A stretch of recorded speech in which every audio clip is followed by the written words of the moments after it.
வணக்கம் நண்பர்களே, எல்லோரும் எப்படி இருக்கீங்க? நலமாக இருக்கீங்களா? நான் பாரம்பரிய ஜோதிடர் பார் ரவிக்குமார். இப்போ நாம் பார்க்கக்கூடியது ஆங்கில வருடம் புத்தாண்டு பலன்களை பற்றி தான் இந்த காணொலியில் பார்த்துட்ருக்குறேங்க. வரக்கூடிய இந்த 2024 வருடம், அதாவது இந்த மிதுன ராசிக்கு என்னென்ன மாற்றங்களை கொடுக்க போகிறாரு அதை பற்றி தான் இந்த காணொலியில் இப்போ நம்ம அருமையாகவும் அற்புதமாக பார்க்க போகிறோங்க. மிக விரிவாக பார்க்க போகிறோங்க. அப்படி பார்த்திங்கன்னா இந்த 2023 தான் பார்த்திங்கன்னா நம்ம வாழ்க்கை ஒரு போராட்டமாக போயிடுச்சுங்க. அப்போ இந்த 24வது நமக்கு நல்லா இருக்குமா? ஏன்னா ஒவ்வொரு மனுஷன் எதிர்பார்க்குறது என்ன? அதாவது வாழ்க்கையில் இந்த வருஷமாவது நம்ம ஒரு சொந்த வீட்டில் உட்காந்துட மாட்டோமா? ஒரு சுய தொழில் ஆரம்பிச்சிட மாட்டோமா? ஒரு வண்டி வாகனன்றதை வாங்கிட மாட்டோமா? 10 பேர்த்துக்கு முன்னாடி ஒரு கௌரவமாக வாழ்ந்துட மாட்டோமா? மொத்தத்தில் ஒரு நிம்மதியே இருந்துட மாட்டோமா? அதே கல்யாணன்றது இந்த வருஷமாவது நடந்துடாதா?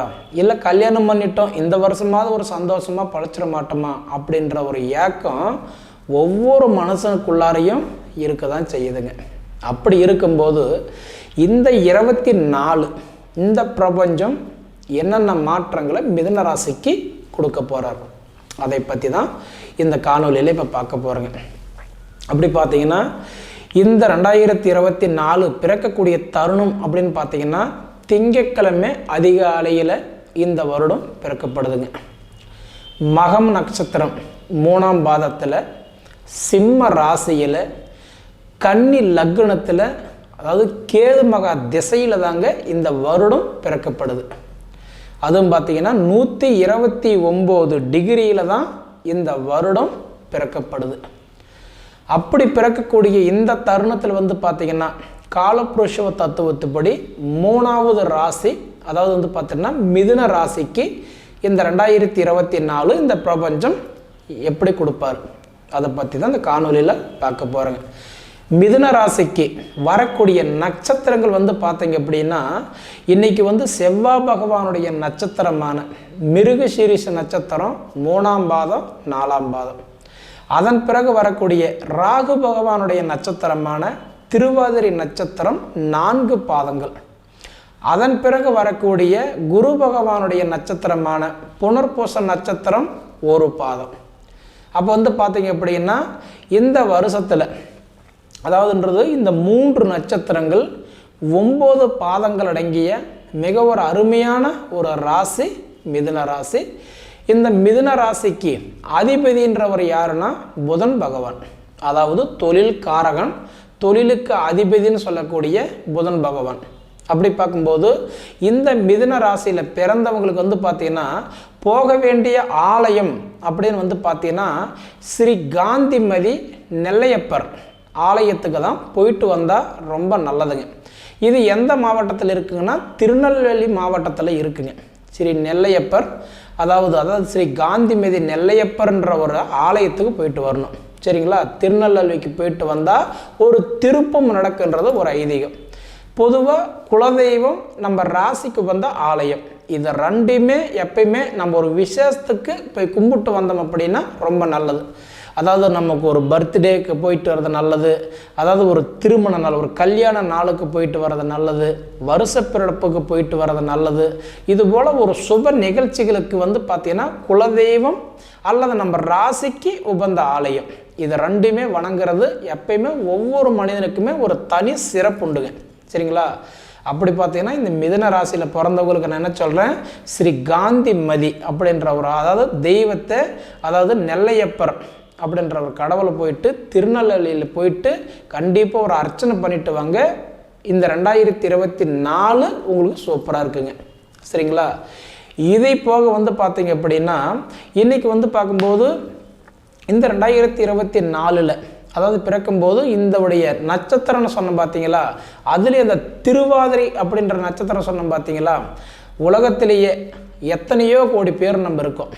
ஆனால் அந்த 27 நட்சத்திரத்தில் பார்த்தீங்கன்னா இப்போ பொதுவாக என்ன சொல்லுவாங்க, கேட்டையில் பிறந்தா கோட்டையில் வாழ்வான், மகத்தில் பிறந்தா ஜகத்தில் ஆழ்வான் அப்படின்றதெல்லாம் சிலர் சொல்லியிருப்போம், நம்ம கேள்விப்பட்டிருப்போம்.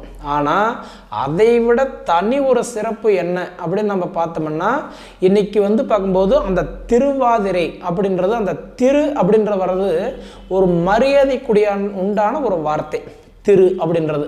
அப்போ அந்த 27 நட்சத்திரத்தில் பார்த்தீங்கன்னா திருவாதிரை, திருவோணம், அந்த 2 நட்சத்திரத்துக்கு மட்டும்தான் அந்த திரு அப்படின்ற ஒரு மதிப்பு மிக்க நட்சத்திரம் நம்ம சொல்லலாம். இப்போ நம்ம ஒரு இடத்துல இருக்கிறோம் அப்படின்னா அந்த இடத்த பொறுத்து தான் நம்மளோட மதிப்பு நம்ம கணக்கு போடுறோம் இல்லைங்களா? அதுபோல் இந்த திருவாதிரை நட்சத்திரத்தில் பிறந்தவங்களுக்கு குறிப்பாக நான் என்ன சொல்கிறேன் அப்படின்னா, இந்த 2024 நீங்கள் முடிஞ்ச வரைக்கும் என்ன பண்ணுறீங்க அப்படின்னா தானங்கள் செய்யுங்க. உங்களுக்கு ரொம்ப அருமையாக இருக்கும். தானத்தில் சிறந்தது அன்னதானம்னு சொல்லுவாங்க. இல்லாதவங்களுக்கு சாப்பாடு வாங்கி கொடுக்கறது, ஈயெறும்புகளுக்கு, காக்கக்குருவிகளுக்கு சாதம் வைக்கிறது, 2வது அரிசி இது மாதிரி நம்ம பண்ணுறது, சர்க்கரை கலந்து போடுறது நல்லது. இதை போக பார்த்தீங்க அப்படின்னா, ஏன்னா உங்களுக்கு இது செய்கிறதுனால இந்த 2024 பூர்வீக ஜென்ம கர்மாக்கள் இருந்தால் கூட தீரும். ஏன்னா ஒவ்வொரு மனுஷனுக்கும் பார்த்தீங்கன்னா, நம்ம ஜாதகத்தில் சொல்கிறேன், பூர்வீக கர்மாக்கள் இருக்கக்கூடாது. பூர்வீக ஜென்மத்தில் இருக்கக்கூடிய பாவங்கள் இருக்கக்கூடாது. அது இருந்தது அப்படின்னா ஒவ்வொரு மனுஷனையும் என்ன பண்ணணும்னா நம்ம அழிச்சிடும் இல்லைங்களா? அப்போ இந்த திருவாதிரை நட்சத்திரத்தில் பிறந்தவங்கெல்லாம் ரொம்ப டாப்பில் இருக்க வேண்டியவங்க, நல்ல மதிப்பு மரியாதை உள்ளவங்கன்னு சொல்லலாம். ஆனால் அப்படியாப்பட்ட ராசியில் நட்சத்திரத்தில் பிறந்தவங்களுக்கெல்லாம் பார்த்தீங்கன்னா மற்றவங்களுக்கு நீங்கள் ஒரு உதவி செய்கிறதுனால அந்த புண்ணியம் உங்களுக்கு இந்த 2024 மிகப்பெரிய ஒரு மாற்றத்தை கண்டிப்பாக சொல்கிறேன் கொடுத்துருவாருங்க. அப்படி இருக்கும்போது இன்றைக்கி பார்த்தீங்கன்னா இந்த மிதுன ராசிக்கு இன்றைக்கி 2 காரணம் நம்ம தெளிவாக சொல்லலாம். முதல்ல என்னென்னா, மேச ராசியிலிருந்து வந்த ராகு பகவான் இப்போ மீன ராசிக்கு போயிட்டார். மேச ராசியிலிருந்து ராகு 11ஆம் இடத்தை பார்த்துட்டு இருந்தார், லாபஸ்தானத்தை பார்த்துட்டு இருந்தார். ஓரளவுக்கு அன்னைக்கு நீங்கள் இடமோ மண்ணோ மன பூமி ஏதோ ஒன்று சக்திக்கு உட்பட்டது கண்டிப்பாக நீங்கள் வாங்கியிருக்கலாம். அதுலேயே நான் வாங்கலைங்க, நான் கஷ்டம்தான் பட்டேன், நான் கடன் தான் ஆகிருக்கிறேன் அப்படின்னா அப்போ உங்கள் ஜாதகத்தில் உங்களுக்கு ஏதோ ஒரு பால்ட்டு இருந்திருக்கும். அது திசை கெட்டிருக்கலாம், புத்தி கெட்டிருக்கலாம், அந்தரம் கெட்டிருக்கலாம், அல்லது உங்கள் ஜாதகத்தில் கிரகங்கள் பலவீனமாக கூட இருந்திருக்கலாம். அதனால கூட உங்களால் எதுவுமே செய்ய முடியாது போயிருக்கலாம். ஆனால் உங்கள் சுய ஜாதகம் நல்லா இருந்தவங்களுக்கு நிச்சயம் அந்த வழியை பார்த்தீங்கன்னா அக்டோபர் 30க்குள்ளார, ஏன்னா அக்டோபர் மாதம் 30ஆம் தேதி ராகு கேது பெயர்ச்சானார். அப்போ அந்த ராகு கேது பெயர்ச்சி காலம் இந்த மிதுன ராசிக்கு 11ஆம் இடத்துல இருந்து பல காரியங்கள் சாதிச்சிருப்பாங்க. நல்லது, வண்டி வாகனம் வாங்கியிருப்பாங்க, இடம் வாங்கியிருப்பாங்க, வீடு கட்டியிருப்பாங்க, ஓரளவுக்கு படிச்சிருப்பாங்க, படித்ததுக்கு தகுந்த மாதிரி வேலையில் இருந்திருப்பாங்க. ஜாதகம் நல்லா இருந்தவங்களுக்கு சொல்கிறேன். அப்போ உங்கள் ஜாதகம் கெட்டு போயிருந்தால் நானும் பொறுப்பு இல்லைங்களா?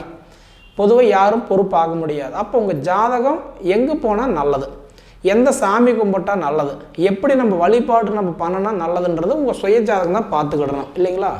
ஆனால் இப்போ பார்த்தீங்கன்னா 11ஆம் இடத்துல இருந்து வந்த ராகு பகவான் இப்போ 10ஆம் இடத்துக்கு போயிட்டார். ஏன்னா மற்ற கிரகங்கள் 1லிருந்து 2, 2லிருந்து 3, 4, 5 இப்படி முன்னோக்கி போகும். ஆனால் ராகு கேதுன்றவர் மட்டும் பார்த்தீங்கன்னா பின்னோக்கி தான் போவார், முன்னோக்கி வரமாட்டார். அப்படி பார்த்தீங்கன்னா 11ஆம் இடத்துல இருந்த ராகு இப்போ இந்த வருஷம் முழுவதும் பார்த்தீங்கன்னா உங்களுக்கு 10ஆம் இடத்தை பார்க்குறாரு. 10ஆம் இடம்ன்றது தொழில் ஸ்தானத்தை பார்க்குறாரு, அதுவும் சுய தொழிலை பார்க்குறாரு. அப்போ சுய தொழில் செய்யுது. நான் இதுக்கு முன்னாடி நான் சுய தொழில் செஞ்சேங்க, ஆனால் நஷ்டம் ஆயிட்டேன், அதனால் நான் விட்டுட்டேன், இப்போ நான் ஏதோ ஒரு கிடைக்கிற வேலைக்கு போயிட்டுருக்கிறேன் அப்படின்னா, ஏன்னா குடும்ப தேவைன்றது ஒன்று இருக்கும் இல்லைங்களா? ஏன்னா நம்ம பிள்ளைங்களோட படிப்பு செலவு கட்டணும், மருந்து மாத்திரை செலவு வாங்கணும், வாங்காத கடனுக்கு வட்டி கட்டணும், மொத்தத்தில் தாய் தந்தையோடைய ஹெல்த்து பார்த்துக்கணும், இன்றைக்கி கார் லோனு, வீட்டு லோனு, ஹவுஸ் லோனு இதெல்லாம் கட்டணும். அப்படின்றதுனால நம்ம தேவைக்கு, அதாவது நம்ம படித்த படிப்புக்கு உண்டான வேலை இல்லாமல் கிடைச்ச வேலையை செய்துக்கிட்டு இருப்போம் இல்லைங்களா? ஆனால் இந்த 2024 மிதுன ராசிக்காரர்களுக்கு நான் என்ன சொல்கிறேன்னா, சுயத்தொழில் செய்து நீங்கள் நஷ்டப்பட்டுட்டீங்களா, இப்போ ஆரம்பிங்க, கண்டிப்பாக நல்லாயிருக்கும். அதே சமயத்திலேயே இல்லை செய்துக்கிட்டு இருக்கீங்களா, இந்த 2024 உங்களுக்கு நல்லாயிருக்கும். பொதுவாகவே சொல்கிறேன், சுய தொழிலுக்கு உகந்த நேரம் இந்த 2024. அப்போ இந்த 2024 கண்டிப்பாக உங்கள் தொழிலில் நிறைய மாற்றங்கள் நடந்தே தீரும். ஏன்னா ராகு பகவான் இப்போ உங்கள் தொழில் ஸ்தானத்தை பார்க்குறாரு. பொதுவாக என்ன சொல்லுவாங்க, ராகை போல கொடுப்பார் இல்லை, கேதை போல கெடுப்பார் இல்லை. அப்போ ராகுன்றவர் யார்? கொடுக்குறவர் தானே. கண்டிப்பாக சொல்கிறேன், இந்த 24ல் உங்கள் தொழிலில் மிகப்பெரிய மாற்றம் நடக்க போகுதுங்க. சரிங்களா? இதை தவிர வந்து பார்த்திங்கன்னா இப்போ உங்கள் குரு வந்து பார்த்திங்கன்னா இப்போ உங்களுக்கு லாபஸ்தானத்தில் இருக்கிறாரு, 11ஆம் இடத்துல இருக்கிறாரு. அப்போ 11ஆம் இடத்துல குரு இருக்கிறதுனால நிச்சயமாக உங்களுக்கு வந்து பார்த்திங்கன்னா இந்த 2024ல் மே மாதம் 2ஆம் தேதி வரைக்கும் குரு எங்கே இருக்கிறாரு, உங்களுக்கு வந்து பார்த்திங்கன்னா கரெக்டாக 11ஆம் இடம் லாபஸ்தானத்தில் தான் இருக்கிறாரு. அப்போ உங்களுக்கு நன்மை கொடுத்துருவார். அப்போ இந்த வந்து மே மாதம் 2ஆம் தேதிக்கு பிறகு வந்து பார்த்திங்கன்னா 11லிருந்து 12ஆம் இடத்துக்கு வந்துடுவார். லாபஸ்தானத்திலிருந்து விரயஸ்தானத்துக்கு வந்துடுவார். அப்போ விரயஸ்தானத்துக்கு வரும்போது என்ன பண்ணுவார், உங்களுக்கு தொழில் முடக்கும், ரெண்டாவது வந்து பார்த்தீங்கன்னா தொழில் செய்கிறதுக்கு உண்டான தடை, அப்போ வாழ்க்கையில் வளர்ச்சிக்கு உண்டான பாதையை நமக்கு லாக் பண்ணிடுவார்.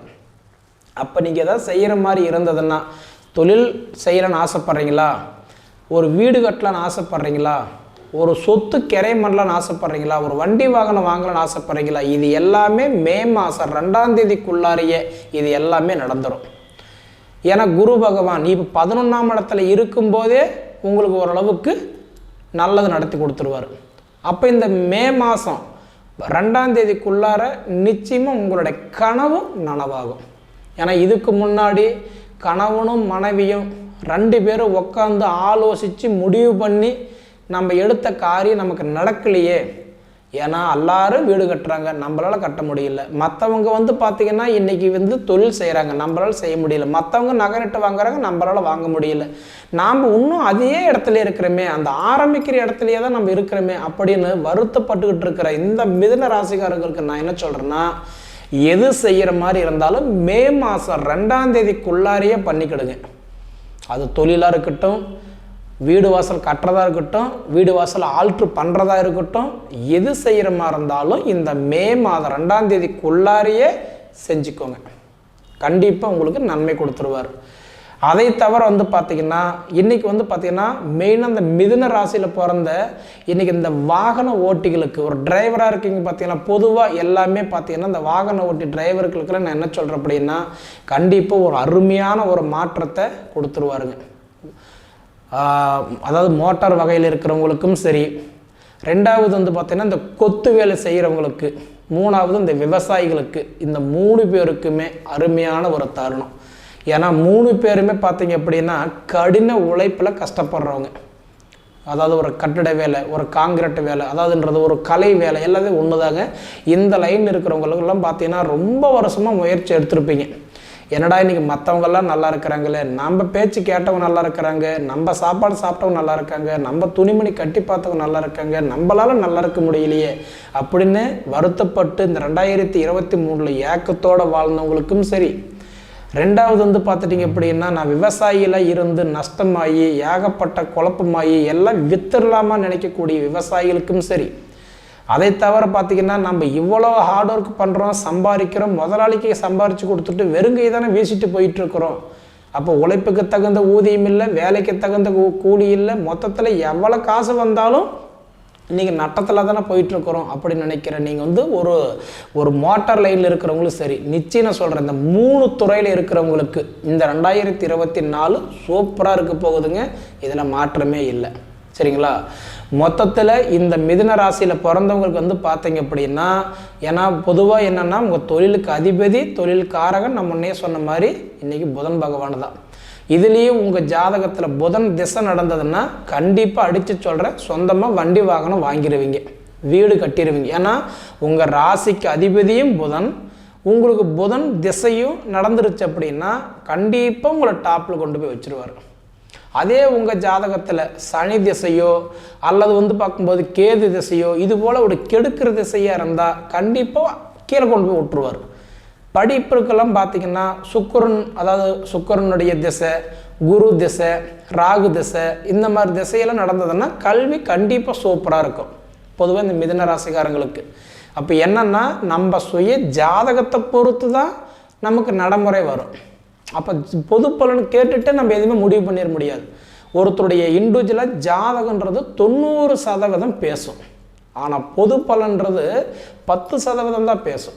ஏன்னா பொது பலன் அப்படின்றது வந்து காமன். இப்போ வந்து பார்த்தீங்கன்னா உலகத்தில் எத்தனையோ கோடி பேர் இருக்காங்க, ஆனால் ராசின்றது வெறும் 12 ராசி தான். அப்போ அந்த 12 ராசிங்கும் போது உங்களுக்கு மிதுன ராசியில் பிறந்தவங்க எத்தனையோ கோடி பேர் இருப்பாங்க. அப்போ எல்லாருமே நல்லா இருப்புன்னு சொல்ல முடியாது இல்லைங்களா? அப்போ உங்கள் சுய ஜாதகம் நல்லா இருக்குதா அப்படின்றது ஒரு தடவை பாருங்கள். உங்கள் ஜாதகத்தை பொறுத்து தான் உங்களுடைய வளர்ச்சி, சரிங்களா? ஆனால் எப்படியாச்சும் ஒன்று வாழ்ந்தால் போதுங்க அப்படின்னு நினச்சிருந்தீங்கன்னா நீங்கள் எப்படியோ வாழ்ந்துருப்பீங்க. ஆனால் நம்ம இப்படி தான் வாழணும் அப்படின்னு நினச்சதுனால இன்னும் அதே இடத்துல தான் இருக்குங்க, சரிங்களா? ஆனால் பாலும் வெள்ளை பால்டேர் வெள்ளை, பால் குடிச்சிடலாம், பால்டேர் குடிக்க முடியாது இல்லைங்களா? ஆனால் இந்த மிதுன ராசிக்காரங்க நம்பி கெட்டு போய் தான் இப்போ உட்காந்துருக்குறீங்க. ஆனால் இது வரைக்கும் நீங்கள் கொடுத்தீங்க, கொடுத்து அடுத்தவங்க உங்கள் காசு வாங்கி சாப்பிடும்போது அவங்க உங்களுக்கு நல்லவங்களாம் பேர் வச்சாங்க. ஆனால் இன்றைக்கி பாருங்கள், நீங்கள் என்ன கிடைக்க என்ன கொடுத்துட்டேன், நான் என்ன வாங்கி சாப்பிட்டேன் அப்படின்ற மாதிரி பார்த்தும் பாவின்ற பேர் வாங்கிட்டது ராசி தான் இந்த மிதுன ராசி. பொதுவாக சொல்லணும்னா இந்த மிதுன ராசியில் பிறந்தவங்க வாழ்க்கையில் வந்து பார்த்தீங்கன்னா அடுத்தவங்க வாழ்கிறதுக்கு நீங்கள் ஒரு வழிகாட்டியாக இருந்திருப்பீங்களா தவிர, ஆனால் மற்றவங்க கெடுறதுக்கு நீங்கள் முன்னுதாரணமாக இருந்திருக்கவே மாட்டீங்க. அப்படியாப்பட்ட ராசி தான் இந்த மிதுன ராசி. ஆனால் இந்த மிதுன ராசிக்காரங்க எப்பயுமே அடவாதம் பிடிவாதம் கொஞ்சம் இருக்கிறவங்க. ஆனால் பிடிவாதமெல்லாம் கொஞ்சம் குறைச்சிட்டு பொறுமையாக செயல்பட்டீங்க அப்படின்னா கண்டிப்பாக நல்லாயிருக்கும். உங்களுக்கு இப்போ குருவுடைய பார்வையும் நல்லா இருக்குது. ரெண்டாவது வந்து பார்த்தீங்கன்னா உங்களுக்கு ராகுடைய பார்வையும் நல்லா இருக்குது. சனி வந்து உங்களை 5ஆம் இடமாக பார்க்குறாரு. சனி 5ஆம் இடமாக பார்க்குறதுனால புத்திரஸ்தானம் அருமையாக இருக்கும். குழந்தை பாக்கியம் இல்லாத ஏக்கத்தோட எண்ணத்தோடு இருக்கிறவங்களுக்கெல்லாம் புத்திர பாக்கியம் கண்டிப்பாக சொல்கிறேன் கொடுத்துருவார். ஏன்னா 100% இந்த 2024 முழுவதுமே சனி வந்து உங்களுக்கு 5ஆம் இடமாக தான் பார்த்துக்கிட்டு இருப்பார். ஏன்னா இன்னும் குரு பயிற்சி 1.5 வருஷம் இருக்குதுங்க. சனி பயிற்சி இன்னும் 1.5 வருஷம் இருக்குதுங்க. அப்போ அந்த சனி பயிற்சி இன்னும் 1.5 வருஷம் இருக்கும்போது இந்த 1 வருஷத்துக்கு உண்டான பலனை தான் நம்ம பார்த்துட்ருக்குறோம்.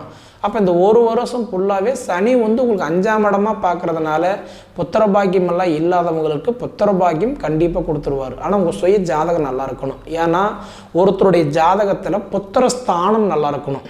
அப்போ உங்கள் ஜாதகத்தை எடுத்து பாருங்கள். லக்னாதிபதிக்கு 5ஆம் இடத்துல சனியோ கேதுவோ ராகுவோ குருவோ இருந்துட்டாருன்னு வச்சுக்கோங்களேன், புத்திரதோஷம். அப்போ இந்த ராகு கேது இருந்தால் கடுமையான புத்திரதோஷம், குரு இருந்தால் புத்திர பாக்கிய தாமதமாகும். அப்போ உங்கள் ஜாதகத்தில் 5ஆம் இடம் நல்லா இருக்கா அப்படின்றது ஒரு தடவை பார்த்துக்கிடுங்க. இதே தவிர பார்த்தீங்கன்னா இந்த திருமணம் தடையாக இருந்தவங்களுக்கெல்லாம் பார்த்தீங்க அப்படின்னா இப்போ வந்து குரு வந்து உங்களுக்கு 11ஆம் இடத்துல இருக்கிறதுனால இப்போ வந்து திருமணம் ஸ்தானம் நல்லா இருக்குது. ஏன்னா குரு பார்வைன்றது 2, 5, 7, 9, 11. இப்போ வந்து உங்கள் ராசிக்கு 11ஆம் இடத்துல தானே குரு இருக்கிறாரு. அப்போ திருமண ஸ்தானம் இப்போ நல்லா இருக்குது. கிட்டத்தட்ட இந்த மே மாதம் 2ஆம் தேதி வரைக்கும் குரு வந்து உங்களுக்கு வந்து மேச ராசியில் இருக்கும்போது 11ஆம் இடத்துல இருக்கும்போது இப்போ கல்யாண பாக்கியம் நல்லா இருக்குது. அப்போ மே மாதம் 2ஆம் தேதிக்கு பிரகாரம் 11ஆம் இடத்துல இருந்து 12ஆம் இடத்துக்கு வந்துட்டாருன்னா 12ஆம் இடத்துல 1 வருஷம், 1ஆம் இடத்துல 1 வருஷம். அப்போ அந்த 2 வருஷத்துக்கு உங்களுக்கு குரு பலன் கிடையாது. அப்போ உங்களுக்கு பார்க்கக்கூடிய பொண்ணுக்கோ பையனுக்கோ அவங்களுக்கு குரு இருந்தால் தான் கல்யாணம் பண்ண முடியும். பொதுவாக அந்த காலத்துலலாம் 2 பேர்த்துக்குமே குரு இருந்தால் தான் கல்யாணம் பண்ணுவாங்க. அப்படி இல்லைன்னா கட்ட மாட்டாங்க. இப்போல்லாம் ஒருத்தருக்கு குரு இருந்தாலும் கூட கட்டுறாங்க. அப்போ உங்களுக்கு என்ன பண்ணணும்னா இந்த மே மாதம் 2ஆம் தேதிக்குள்ளார கட்டான்றது வந்து குரு பலன் இருக்கிறதுனால பொண்ணுக்கு மாப்பிள்ளைக்கு அவங்களுக்கு குரு இருந்தாலும் சரி இல்லைனாலும் சரி உங்களுக்கு இருக்கிறதுனால கல்யாணம் பண்ணலாம், சரிங்களா? அப்போ உங்கள் ஜாதகம் நல்லா இருக்கா அப்படின்றத ஒரு செக் பண்ணுங்க, சரிங்களா? அதே சமயத்தில் பார்த்துட்டிங்க அப்படின்னா இந்த 24 அதாவது இந்தவுடைய மிதுன ராசிக்காரங்களுக்கு வெளிநாடு வெளி மாநிலம் அரசியல் இது எல்லாமே சூப்பராக இருக்கும். ஏன்னா ராகு 10ஆம் இடமா முன்னே பார்க்குறாருன்னு சொன்னேன், தொழில் ஸ்தானத்தை பார்க்குறாரு. அப்போ அரசியலுக்கு நல்லா இருக்கும். அரசியலை இறங்கி வேலை செஞ்சிட்ருக்குறோம் இது வரைக்கும் பலன் இல்லை அப்படின்னு சொன்னவங்களுக்கு நல்ல பலன் கொடுத்துருவார். அதே மாதிரி வெளிநாடு போகலாம் அப்படின்னு நினச்சிக்கிட்டு தடையாக இருக்கிறவங்களுக்கு வெளி மாநிலம் வெளிநாடு போகிற யோகத்தை கொடுத்துருவார்.